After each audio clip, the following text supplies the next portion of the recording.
এখন সন্ধ্যে বাজে 6টা। এখন আমি বেরোচ্ছি, আমার মা দেখলাম মুভি দেখছে।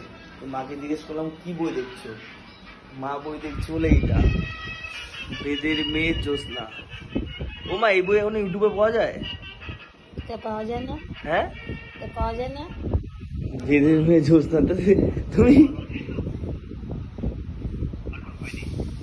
হাত দেখতো, হাত দিয়ে ঢাকে রাখছো। এই নায়কটার নাম কি মা? চিরঞ্জিত। চিরঞ্জিত। আর এইটা কে? এইটা বাংলাদেশ। তাহলে তুমি বাংলাদেশের বই দেখছো? ছোট নাপিত বড় নাপিত। ছোট নাপিত বল, তুমি বাংলাদেশের বই কেন দেখছো? বাংলাদেশে তো বেদের কেন দেবের টেবের বই দেখতে হবে না? না, ওগুলো ভালো লাগে না। তাহলে তোমাদের ওখানে নায়কের নাম কি, ভালো নায়ক? ওই যে ফিরদৌস, রাজ্জাক। ফিরদৌস, রাজ্জাক। হ্যাঁ, আলমগীর।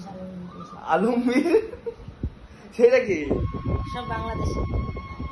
তাহলে তুমি ইন্ডিয়া হয়ে বাংলাদেশি বই কেন দেখছো? এই দেখি। তা তুমি কি বাংলাদেশি? হ্যাঁ, আমি বাংলাদেশে, জানিস না? তা আমাদের জন্ম কোথায়? তোর জন্য তাই পূর্ণ দিয়ে। ও, ইন্ডিয়া। ঠিক আছে, তুমি দেখো বেদের মেয়ে জ্যোৎস্না। বেদের মেয়ে জ্যোৎস্নায় আমার কথা দিয়েছে, আসি আসি বলে জ্যোৎস্না ফাঁকি দিয়েছে।